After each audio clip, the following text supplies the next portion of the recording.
My Omega nephew ran away from his wedding, so the family forced me to marry in his place. On the eve of the wedding, I overheard the groom complaining. Who wants to marry an old beta man 8 years older than himself?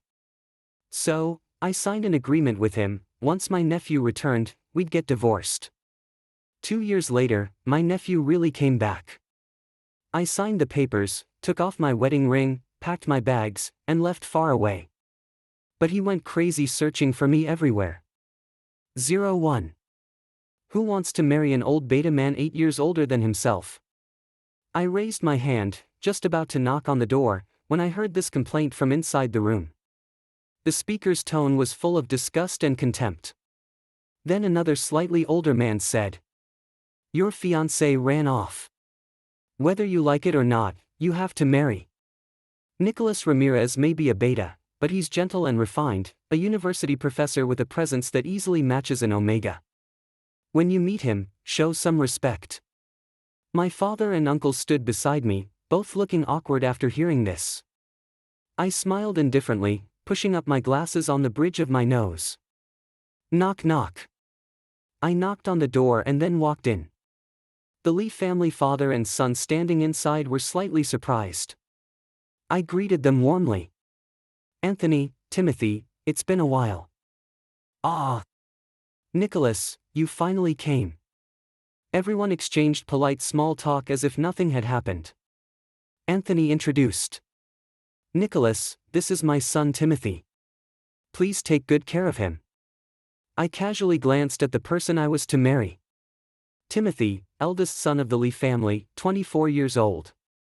By my estimate, he was about 190 centimeters tall, wearing a striped business suit with a black shirt underneath, muscles tightly wrapped under the fabric full of strength. His looks were flawless, with sharp features and deep-set eyes. Hormones practically radiated from him, a true S+ grade alpha. No wonder he looked down on me, an old beta. I paid no mind to the earlier rude comment, smiled gently at him, and reached out my hand first. "Nice to meet you."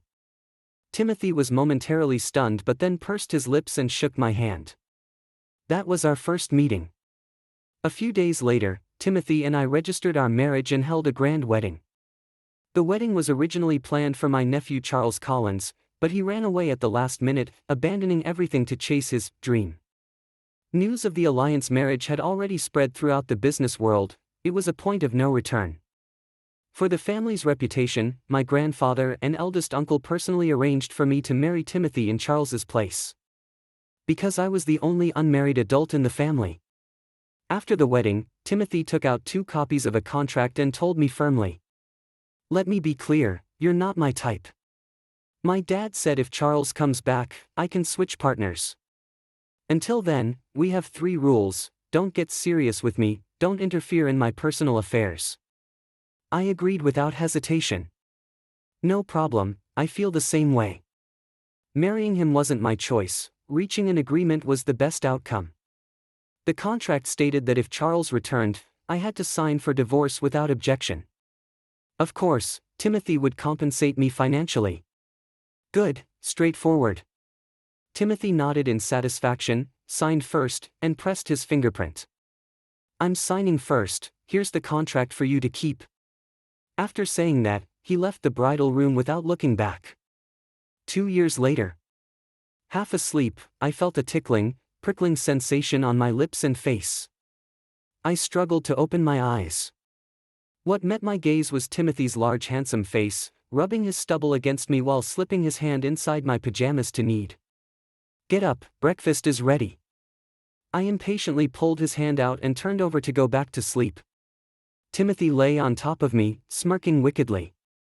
"Still not getting up? Need a little motivation?" I mumbled groggily. "Don't bother me. I'll sleep a bit more." I'd been busy organizing research papers, working overtime until late every night. Timothy protested. "How many days has it been since you ignored me? You promised to go watch the race with me today. Get up, or I'll take your pants off." 02. I quickly grabbed Timothy's hand as he tried to pull down my waistband. Okay, I'm getting up, let go." If he succeeded, I wouldn't get anything else done today. Timothy bit my earlobe, not too hard, not too soft. He breathed into my ear. I'll let you off for now, but you owe me tonight. He half dragged, half carried me to the bathroom. As usual, Timothy filled the sink with mouthwash and squeezed toothpaste onto the brush. Hurry up, I'll warm up the pancakes again. He said that and dashed off to the dining room. I stood in front of the mirror brushing my teeth, drifting through memories of the past 2 years. When we first married, Timothy and I couldn't stand each other. Who would have thought we'd get this clingy now? It all started about a year and a half ago. We went to Jiangqing next door to celebrate his grandfather's 70th birthday. That night, Timothy drank and triggered his heat cycle. Ignoring my protests, he pinned me down and went at it for 2 days and nights until I couldn't get out of bed. When he sobered up, he showed no remorse, even said he never expected it to feel so good with me. I'm not young anymore, and since we're legally married, I couldn't exactly scream rape. So, I had to accept it. I calmly told Timothy. This was an accident. It can't happen again. He didn't take it seriously and tried to force me again a few days later. I shot back. Didn't you say I'm not your type and you didn't want this to get real? Timothy threw a tantrum. As long as it feels good, who cares about liking or not liking? Just mutual benefit. Basically, he wanted to be my hookup buddy. I couldn't help but laugh and cry. I'm a low libido beta and couldn't understand an alpha who thinks with his lower half. No matter how much I refused, Timothy was relentless, and he eventually got what he wanted again. I've always gone with the flow, less trouble is better, and after sleeping with him a few times, I started to get hooked. No real loss anyway, having a warm bedmate isn't so bad. So I half-heartedly accepted him and moved into the marital home prepared by the Lee family. Once we clicked physically, things started to fall into place in other ways. We began spending more and more time together. 6 months after marriage, we really got to know each other. I'm an archaeology major, and my family owns many important ancient books and artifacts, so I never hired housekeeping help. I usually cleaned on weekends and just grabbed whatever food was at school during the week. Because of my irregular diet, my stomach got weak. Timothy learned to make soups to help me recover and cooked dishes I liked with different recipes. I was surprised a rich heir knew how to cook, and he proudly said. I studied abroad and none of the maids cooked well, so I learned myself. Impressed? Sometimes, to spice things up, Timothy took me out sailing, skiing, or to see the northern lights, just to change the scenery for, well, other activities. Of course, he also supported my hobbies. I liked museums, mystery movies, and pottery, and he'd tag along. Every morning, after his run, he'd make breakfast and call me to get up. Though just bedmates at first, our relationship now wasn't much different from any other married couple. But I never forgot the agreement between us. I reminded myself not to fall too deep. Losing my body wasn't a big deal, but my heart was off limits. 03. After breakfast, Timothy and I headed to the racetrack. He used to love motorcycle racing and even formed his own team. Once, Timothy crashed and broke his leg. I took time off to care for him at home. After a week, he hugged my waist and pouted. Wifey, I'm going crazy, I want. I glared at him. None of that, just lie still. He begged. How about you ride me instead? No way. Half a month later, he fully recovered and disbanded the team, never racing again. When the urge hit, he'd drag me to watch races. We took seats in the VIP area. Motorcycles zoomed by on the track, kicking up fierce winds as they roared past. I wasn't interested in extreme sports and kept yawning, but Timothy held my hand tightly, watching with excitement. I pulled out my phone with one hand, scrolling, when I suddenly saw a private message from my cousin. Bro, found that bastard Charles. My pupils shrank, suddenly alert. I instinctively looked at Timothy, who was still staring intently at the race. I pulled my hand away, and he turned to ask. What's wrong? Bathroom. I got up, and he followed. I'll come with you. No, I know where it is. You keep watching. The race was on its final lap, the riders preparing to sprint. Timothy didn't insist and obediently sat back down. I hurried to a quiet corner and called my cousin. When he answered, I asked directly, "Where's Charles?" He rambled. That punk chased some singer dream, got scammed and lost everything, then went to sing in a country bar. My dad's people found him a few days ago, his dad and mine personally went to get him. He should be back today. My heart jolted. Today? Yeah. His family's embarrassed and hasn't told anyone else. I'm the only one telling you behind my dad's back. Mixed emotions flooded me. I knew Charles would come back eventually, but not this suddenly. My cousin kept talking. That bastard ruined you. You're against marriage, but had to marry that difficultly family heir because of him. What a mess. When he's back, don't let him off. My ears buzzed, I couldn't hear clearly anymore. Absent-mindedly, I said, "Thanks for telling me," and hung up. The crowd at the racetrack erupted, the race was over. My heart sank deeper with every beat. Charles's return meant the deal with Timothy had to be fulfilled. Hadn't I prepared myself? So why did I feel so weighed down now? Confused, I walked back. At the corner, I suddenly heard muffled sobbing. I stopped, peeked around the wall. A handsome alpha in racing gear stood face to face with a slender beta. The beta's shoulders shook as he wept quietly. I recognized them. The alpha was Aaron, a somewhat famous racer, and his boyfriend was a beta. When Timothy and I came to watch the race before, they came over to greet us and said they aimed to overcome difficulties and succeed, using us as an example. Aaron sighed helplessly. My family always opposed us dating. My dad told you, if you got pregnant, he'd consider letting me marry you. But it's been 3 years with no baby, and I'm at a loss. The beta's hoarse voice replied. You said you loved me for me, didn't care about having kids. That was before. Things have changed now. I didn't want to eavesdrop further, curious though I was. I was about to leave when a delicate Omega came running up. The Omega shouted. Husband. 04.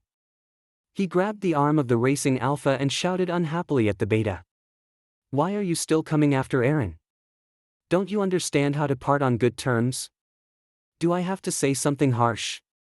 The beta stared blankly at the Omega. Aaron, he is. Aaron scratched his face awkwardly, and the Omega proudly declared his claim. I'm Aaron's fiancé. Both our families have met. Please have some self-awareness, a beta who can't bear children, daring to want to marry an alpha. Are you trying to end our bloodline? The beta looked utterly shocked and asked Aaron in disbelief. Aaron, is what he said true? Aaron barely whispered, yeah. The beta staggered back a few steps, covered his mouth in humiliation, and walked away. Aaron watched him reluctantly but didn't follow. The Omega clung to Aaron's arm, whining and threatening not to let him get back with that beta, so Aaron could only soothe him endlessly. After they left, I stood there for a long time. The scene I just witnessed perfectly mirrored my own situation with Timothy and Charles. To outsiders, an alpha-beta relationship is such a shameful thing. Being a beta means you're a burden on the family line. I bitterly smiled, took off my glasses, and rubbed the bridge of my nose. Taking a deep breath, I made sure I had calmed down. I returned to the VIP seats as if nothing had happened. Timothy happily told me his team had won the race. I smiled and said, "That's great." Timothy put his arm around me and said, "There's still time later. Want to go to the museum? There's a new exhibit this weekend." I shook my head, "No, I'm a bit tired." I was truly exhausted. Before, I could stay up late without feeling drained, but now just a few days of overtime wore me out. I just couldn't get energized. Time doesn't wait for anyone, you have to accept getting older. All right, then. After dinner, we'll go to that private restaurant you like? Sure, whatever. That private restaurant was small and quiet, run by a delicate and charming Omega. The owner personally served our dishes. I noticed his slightly rounded belly and said quickly, "Boss, make sure you get enough rest. We're old friends now." The owner blushed and smiled shyly. "It's fine. This is my third pregnancy, I'm used to it. Take your time eating." After he left, I watched his back thoughtfully. Timothy offered me some boiled fish slices. Seeing I didn't pick up my chopsticks, he asked, "What's wrong?" I looked slowly at him. Timothy was 26 this year, in his prime. He was still the eldest son, the Lee family definitely wanted an heir. I deliberately asked, "Omegas are generally fertile, right? Pregnancy is easy for them?" Timothy propped his chin on his hand and winked at me suggestively. "What? Jealous? Then I'll try harder tonight." I chuckled. "Don't bother, I'm just a beta." "So what if you're a beta? If you do it right, you can get pregnant." Then he added, "But honestly, if you were an Omega and we did this every day, you'd probably have 2 kids by now." I raised an eyebrow and joked, "Too bad I'm not an Omega." Betas aren't completely unable to get pregnant, but it's rare, and the offspring aren't guaranteed to be alphas.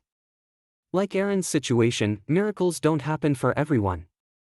Unaware of my thoughts, Timothy urged, "Enough with all this. Eat quickly or the fish will get cold and taste fishy."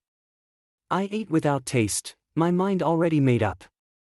Nothing lasts forever, and no one stays good forever. The dream was over, it was time to wake up. That night, Timothy greedily demanded me, and I responded more passionately than usual. The last time, leaving a memory. The next day, Timothy had golf with his partners and originally wanted me to come, but I made an excuse and declined. I had already booked a moving company the night before. The staff arrived and packed up everything in just an hour and a half. I took the agreement out of the safe. Timothy's signature and bright red fingerprint wiped away all the lingering reluctance in my heart. 05.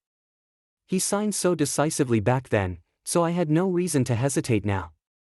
I picked up a pen and boldly signed my name, then stamped my fingerprint. I placed one copy of the agreement on Timothy's desk in his study and took off the platinum wedding ring from my ring finger, placing it on top of the papers. I checked the time, Timothy wouldn't be back until the afternoon. Without a word, I ran away. What would his reaction be? Would he feel reluctant too? Or angry? I shook my head at my own foolish hopes. Timothy originally liked soft, cute Omegas. He only accepted me, an old beta, because I was easily available. Why refuse free? Why humiliate myself?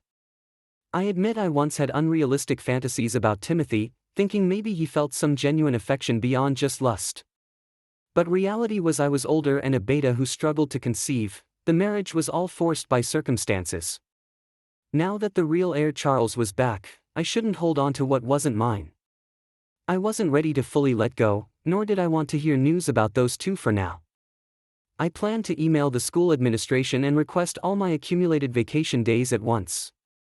At 3 in the afternoon, Timothy messaged me. "Wifey, dinner at home or out tonight?" The words, wifey, stung like a knife.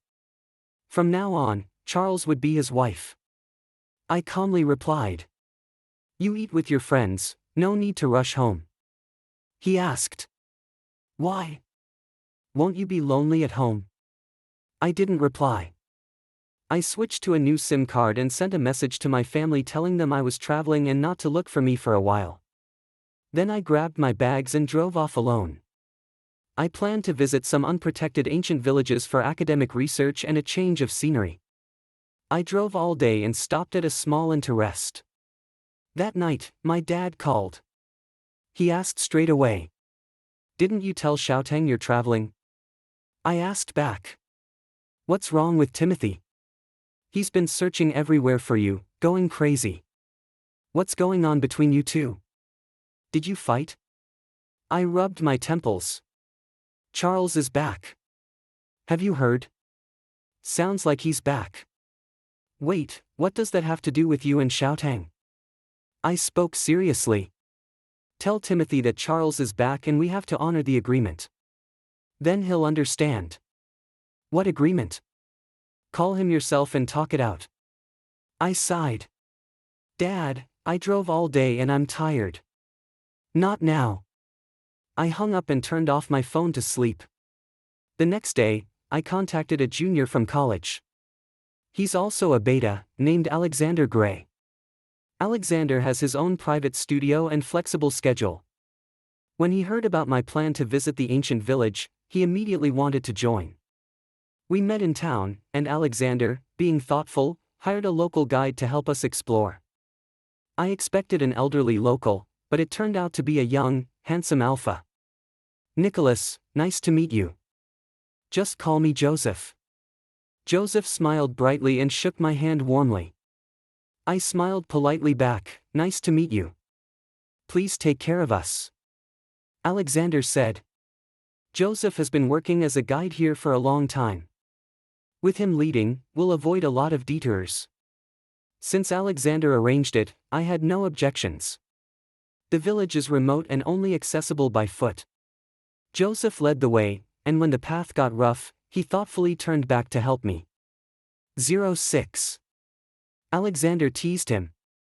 Joseph, why are you only helping Nicholas and ignoring me? Joseph's dark face flushed slightly as he reached out to Alexander, but Alexander waved him off. I'm just joking. I'm always out and about, not as refined as Senior here. Just take care of him. When we arrived at the village, it felt like stepping into a new world. Everywhere was filled with tranquility and an ancient charm, with buildings hundreds of years old. The villagers looked at us curiously, and Joseph communicated with them in the local dialect. The warm-hearted villagers quickly accepted us and even let us inside their homes to visit.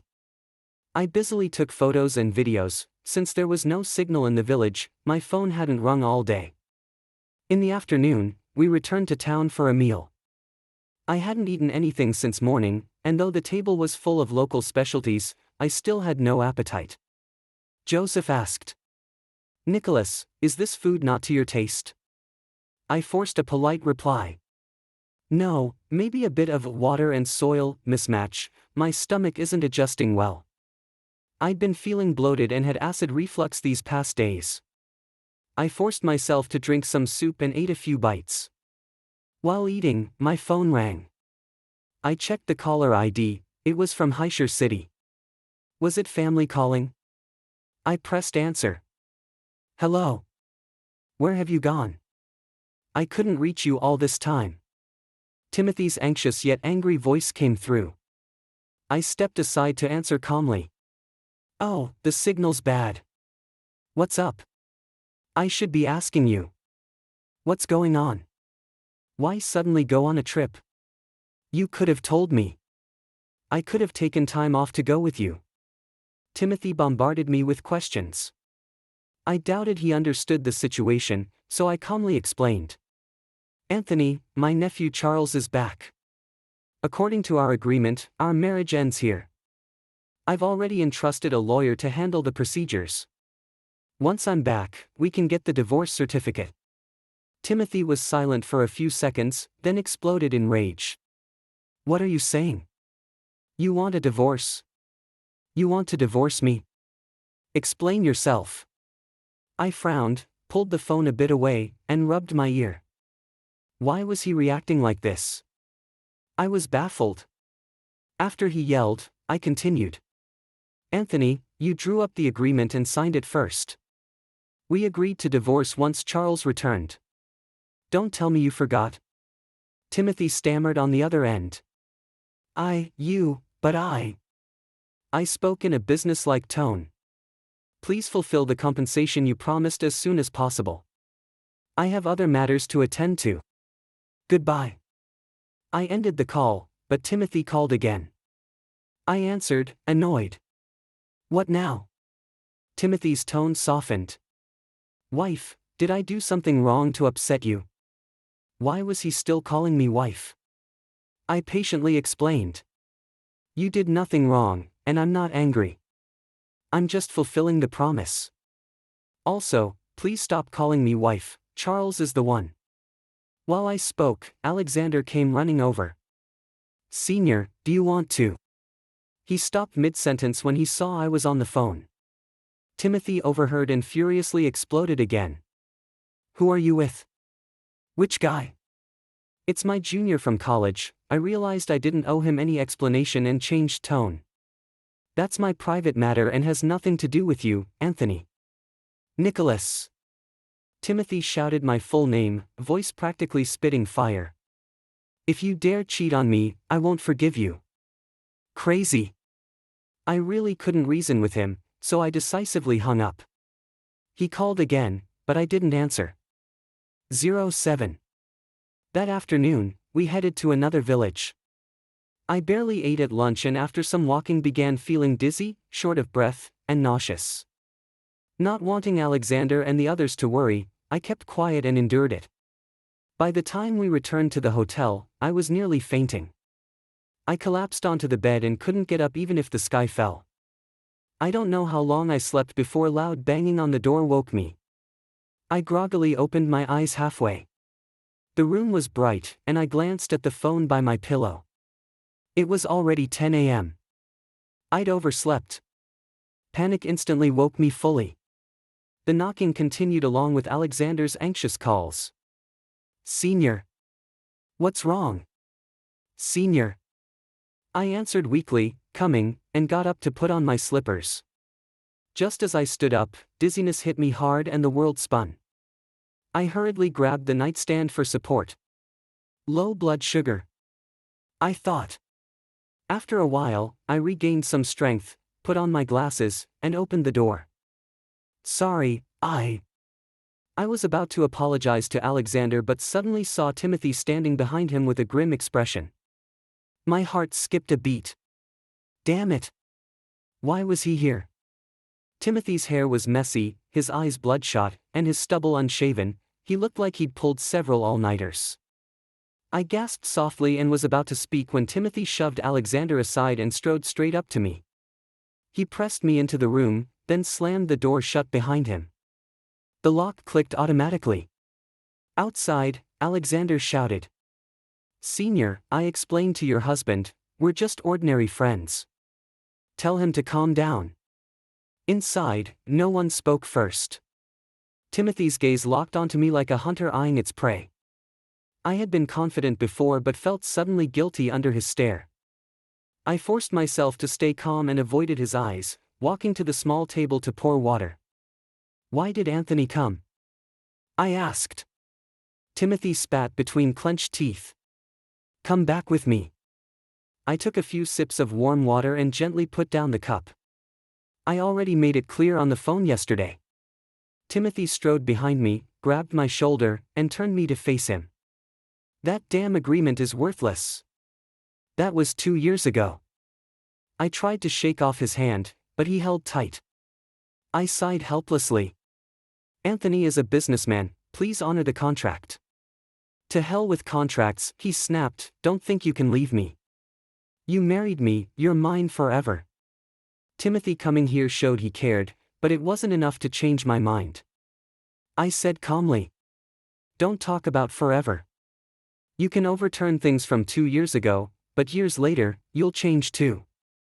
I won't. I've never cared for anyone else, only you. I will never change. His eyes burned with urgency. I was unmoved. Anthony, I'm 34 now, not a naive kid. I've seen too many cases. In marriage, what holds people together in the end isn't feelings but conscience. Timothy was shocked. Are you saying I have no conscience? I don't. I shook off his hand, choking my shoulder, speaking firmly. I'm a beta who's hard to get pregnant. Even if you don't marry Charles now, there will be many Omegas to choose from later. The Lee family elders had you marry me only to buy time. They never planned for me to cause you to lose heirs. Our marriage was wrong from the start. Timothy pleaded. That's not true. Don't talk about heirs and pregnancies. I just want you. I remembered what I saw at the racing club. Aaron thought the same at first and still lost to reality. My heart was like a rock. People change. Don't speak so confidently. It's better to cut losses now than suffer long-term pain. It's more dignified for both of us to part without tearing each other apart. Seeing I was unmoved, Timothy clenched his fists and ground his teeth. So you're determined to leave me, huh? I'm just following your original plan. Before I could finish, Timothy suddenly wrapped me in a hug and lifted me onto his shoulder. Dizziness hit me again as he carried me off. 08. What are you doing? Put me down. I stretched out my arms and pressed hard against his broad back, trying to resist, but Timothy controlled me with one hand. Since you refuse to cooperate, I'll carry you back myself, he said firmly, then opened the door. Ignoring Alexander's shocked expression, Timothy stepped out. Alexander stammered, "Say senior." I begged him. "Alexander. Help me." Alexander had no choice but to step in front of Timothy and stop him. "Mr. Lee, calm down. Let's talk this through." Timothy snapped, overflowing with dominance. "This is my family matter. Outsiders better not interfere." Alexander looked helpless as Timothy bypassed him and kept walking. I struggled so hard I even lost my glasses, pounding on Timothy and shouting, "Put me down. You have no right to force me. Let go." Just as Timothy was heading downstairs, a shadow suddenly rushed past. Bang! Someone punched Timothy. Timothy staggered and let me drop. I barely landed and steadied myself when Timothy grabbed me from behind. Timothy and his attacker started exchanging blows. It was only then I recognized Joseph. "Timothy! Stop fighting." Alexander ran over to break it up, but the two were so enraged they ignored him.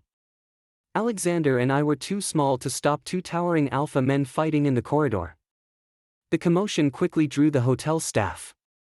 "What's going on? Stop fighting. Cut it out." Everyone rushed in to pull them apart. I held Timothy's waist, pulling him back while Alexander pushed Joseph away. Timothy pulled me into his arms and gritted his teeth. "Don't tell me he's your junior too." Joseph, out of breath, glared at him. I lowered my voice. "He's the tour guide. Can you stop making a scene?" Someone asked. "Should we call the police?" Alexander hurriedly explained. "No need, we all know each other. It's a misunderstanding. Sorry for the trouble." I apologized as well. In the end, Alexander persuaded Joseph to leave, and I dragged Timothy back to the room. This little uproar gave me a chance to escape, for now. Timothy had bruises and scrapes on his face. I couldn't ignore it, so I borrowed a first aid kit from the staff. He sat on the edge of the bed while I leaned over, using cotton swabs dipped in iodine to disinfect his wounds. Timothy wrapped his arms around my waist and pulled me down onto his lap. I sat astride his legs, annoyed. "Can you behave for once?" He answered as if it were obvious. "Isn't this the perfect position? No need to bend over and get tired." As he spoke, he lowered his head and kissed my neck. I pinched his ear to pull him away. "Get off! I haven't finished the medicine yet." Suddenly he pushed his hips up against me. I gasped, noticing the change in his body. I was half annoyed, half amused. "What are you doing?" "When my wife gets mad, she looks so beautiful." He reached up and brushed my bangs aside. I waved his hand away. "Don't call me that." "I will. Wife, wife, wife. You're my wife." He kept teasing me with that. I didn't dare provoke him further, worried he might go crazy and carry me off again. So I stayed silent. After finishing the medicine, Timothy still forced me to stay on his lap. He held me close and buried his face in my chest, rubbing around. "Wife, don't leave me. I really can't live without you." This was his usual tactic: start tough to scare me, then turn soft and clingy. He pushed and pulled until I gave in. That's how he always had me wrapped around his finger. Not this time. I interrupted. Have you seen Charles? Timothy looked up, his eyes almost spilling with resentment. Why mention him? Why would I want to see him? 09. Charles is a top-notch beauty. Maybe he's your type, I was about to ramble when Timothy slammed his lips on mine, biting and sucking in frustration. His big hands gripped the back of my head, refusing to let me pull away. My lips went numb and swollen, barely able to breathe before he finally let go. Our noses touched, his breath unsteady. Don't say things like that again. Your wife is only you, and always will be. I don't care if he's beautiful or not. Dizzy, I still couldn't help but remind him. Only an Omega can bear you strong heirs, Timothy flipped me onto the bed, completely pinning me down. He undid his buttons, revealing a well-toned body. His face was still bruised, his gaze wild and dominant as he looked down at me, and I was utterly defenseless. I shook my head, pleading. Don't. He muttered. You always use that mouth to say things that piss me off, so it needs to be silenced. I lost the chance to speak any further. The whole day passed in a daze like that. The next day, Timothy stubbornly refused to leave, sticking to me like glue, so I had no choice but to take him along for the archaeology trip. I sighed helplessly to Alexander. Alexander, sorry. Anthony insists on tagging along. Alexander cautiously glanced at Timothy behind me and smiled awkwardly. No problem, more people means more help. Soon Joseph joined us, and the two alphas immediately locked horns. Even though I couldn't smell pheromones, I felt the tension rise. They were quietly competing. I whispered to Timothy. Don't cause trouble, or I won't bring you. Timothy didn't answer but suddenly leaned in and pecked me on the lips right in front of the others. Alexander and Joseph widened their eyes, and I shyly bounced away from him. Alexander tried to ease the awkwardness. Senior and Anthony are so lovey-dovey, really makes people jealous. Timothy pulled me fiercely, and I was almost too embarrassed to face anyone. The place we were going today was even more remote than the last village, rumored to be deserted. After walking some distance, I started feeling dizzy and short of breath again. Before, when Timothy wasn't around, I'd endured the discomfort, even pretending to be fine when Alexander asked. But today, when Timothy saw my pale face, he asked what was wrong, and I admitted it immediately.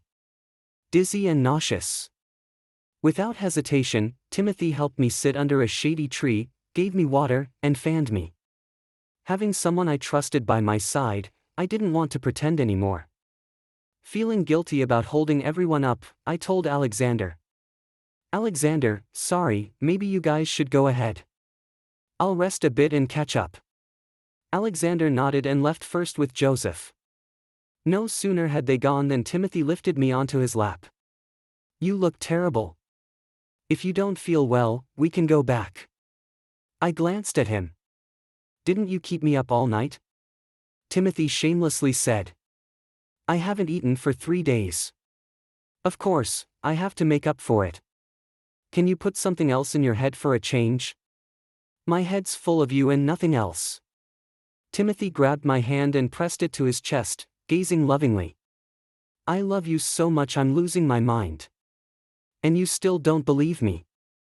So cheesy. My face turned red, and I pulled my hand away. Come on, you're only good in bed. Otherwise, why would you look twice at an old beta 8 years your senior? Timothy protested. The great teamwork's true, but I've liked you from the start. I was deliberate the first time. I narrowed my eyes sharply.